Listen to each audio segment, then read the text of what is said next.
It's book review time, and I'm very excited about today's book review because it is a new favorite of mine, and that is The Red Knight by Miles Cameron.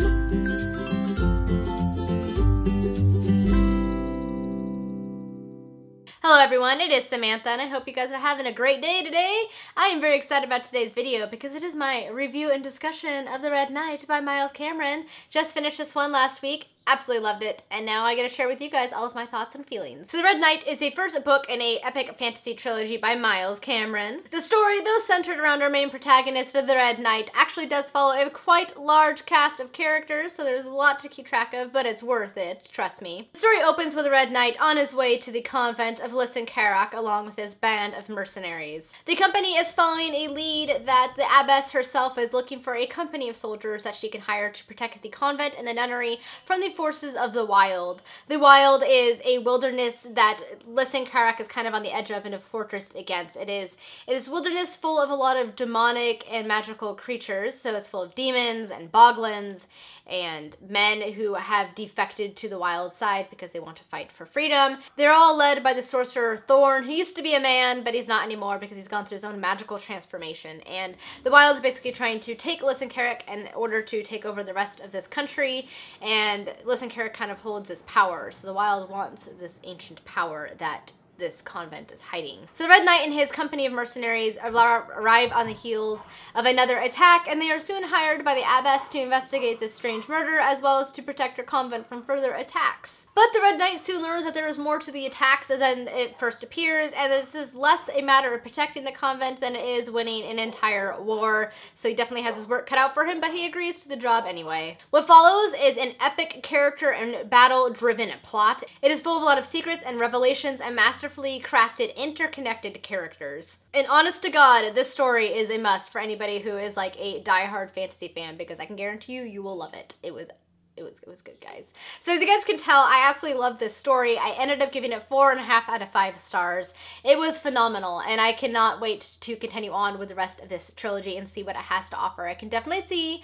why Michael from Bit My Radioactive Book loves this book. He actually gifted this to me. Thank you, Michael, for doing so, because this is an amazing book, and I loved it so much, so much. So the main thing I loved about this book is, of course, the characters. The characters are actually pretty well developed. You're not quite sure how the characters are going to develop in the first part of the book because he introduces a lot of characters. There are probably anywhere from 15 to 30 characters introduced, so you get varying character perspective as the story goes along. Primarily, you're getting the Red Knight's character perspective, but then you also start following a few of the other main characters, such as the Queen and Peter and Harmodius. Like, they're kind of the main focus of this novel, so in the abbess, but there are other little secondary characters introduced as the story goes along. So I recommend, if you start this book, kind of keeping a list of the characters as you go along with like one sentence as to who or what they are, so you can kind of refer back to it, because as more and more characters get introduced, it gets a little bit confusing. As you progress through the story, you start to get used to it and you get more familiar with the characters and you're able to keep better track of them.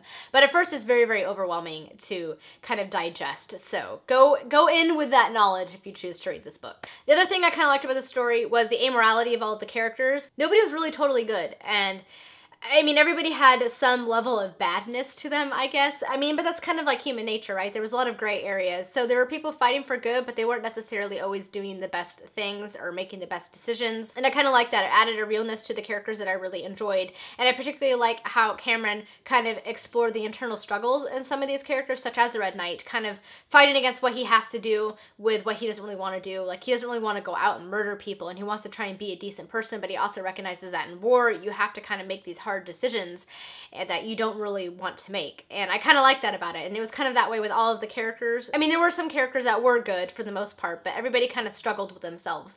And I really like that he included that internal human struggle within this novel. I think it added a lot to making the characters feel very real and realistic and relatable. So that was an A+ on Cameron for the characters. The other interesting thing about this book is the world. The world is very reminiscent of our own, though it does take place in its own fantasy setting and world. The main setting of this world is in the country of Alban, but Alban is kind of reminiscent of England, and the different countries that are referenced in this novel are very reminiscent of other places in our own world. So France, and these characters, I can't remember the name of the country that's like France right now, but these characters spoke French. Like, he actually had French words in here, and he also used Latin, and some of the other countries referenced very Germanic and Scottish. So even though it took place in its own fantasy world, and I'm really sorry about the lighting right now because it's stormy out, and so the sun keeps coming in and out. So if you see the lighting doing weird things, that's why. Anyway, back to the review. So anyway, the world was really interesting, and I liked how reminiscent it was of our own world.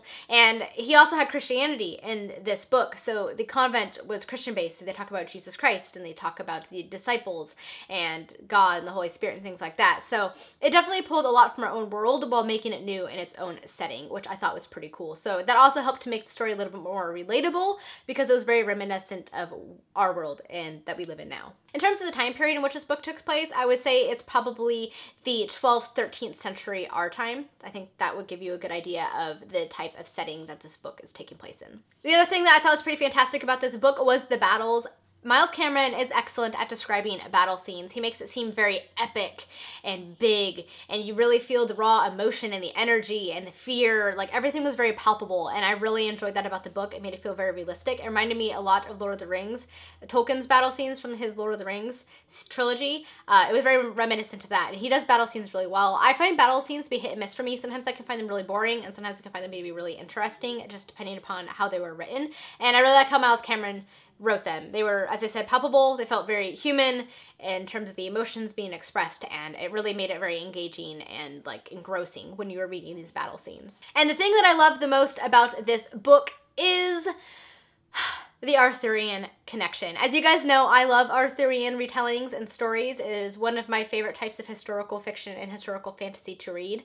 And Miles Cameron incorporated so much Arthurian influences into this book that I would almost call this an Arthurian retelling. And he even says in his afterwards that he was pulling heavily from Arthurian sagas, in particular Tolkien's version of Sir Gawain and the Green Knight in particular being a heavy influencer. And once I knew that, it was really fun drawing all the parallels, because you can definitely see, if you're familiar with Arthurian legends, you can definitely see what all of the characters are meant to represent. So the main character, the Red Knight, is very much like Mordred. And then there's another character, Gawain, who is very much like Gawain. His emotional journey throughout the book is very much like Gawain in Sir Gawain and the Green Knight. And then the king is very reminiscent of Arthur. The queen is very reminiscent of Queen Guinevere. The foreign knight that comes to this land from the France-like country is very much like Sir Lancelot, and the Fae are very much like the Fae from Arthurian legends. So it is really, really, really reminiscent of the Arthurian sagas. So I really enjoyed that, and I like seeing all of the different connections. And oh, Harmodius, who is the king's magus, he is very much like Merlin. So there is a lot of different connections here that I thought were fantastic. So well done on Miles Cameron for incorporating these Arthurian elements into a story and making it something new. I do have to say though, the one downside to this book is that it has a very slow build up. I mean, it is engrossing while you're reading it, but it's one of those books where you set it down, you're not quite as compelled to pick it up again, but while you're reading it, you're very engrossed and engaged in the story. It is a little bit overly complicated in the beginning in terms of how many characters it's introducing and how slow it is to kind of build up to these epic battle scenes and the main point of the book. So that was the one drawback and why I kind of knocked it off a half star, but I have heard it gets a little bit better and a little bit more engaging as the stories go along and the rest of the books. The stories are kind of centered around different elements. I also really love the plot twists of this book. It has some really, really exciting plot twists and revelations, particularly the end of the book. The last couple chapters were very exciting and definitely made me excited to pick up the next book in the trilogy. And I would say overall, this is definitely a must-read for anybody who is a lover of fantasy, anybody who loves Arthurian sagas. If you're a literary fiction reader and you've been wanting to pick up more fantasy, I think this is a perfect fantasy story for literary fiction readers. I love this book so much, so I can not sing its praises enough. It is definitely becoming one of my favorites from this year. So A++ to Miles Cameron and the Red Knight. As I said, I rated it 4.5 out of 5 stars. As for the characters, I would rate the characters 4 out of 5 stars. I would rate the plot development as 5 out of 5 stars, the writing style 5 out of 5 stars, and the world building as 4.5 out of 5 stars. So as you can tell, I really enjoyed it, and I cannot wait to continue on. Alright guys, that is it for my review of The Red Knight by Miles Cameron. If you have read the story, you'll have to let me know how you feel about it and your thoughts. If you have any questions about this book, feel free to leave them down in the comments, and I will try to answer them. Thank you guys so much for watching, and until my next video, happy reading. Bye!